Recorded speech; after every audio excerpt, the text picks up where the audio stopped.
So I told myself and told my young people, before 20 years old, be a good student. When you do entrepreneur, just learn some experience. Before 30 years old, follow somebody.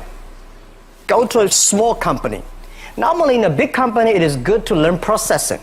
You are a part of a big machine. But when you go to a small company, you learn the passion, you learn the dreams. You learn how to do a lot of things at one time. So before 30 years old, it's not which company you go, it's which boss you follow. It's very important. A good boss teaches you differently. And from 30 to 40 years old, you have to think very clearly, you're working for yourself if you really want to be an entrepreneur.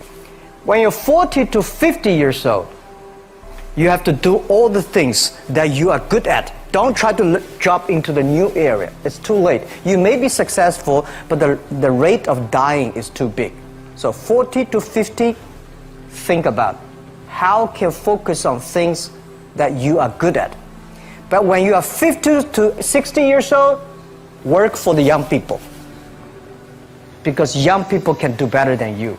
So rely on them, invest on them, making sure they're good.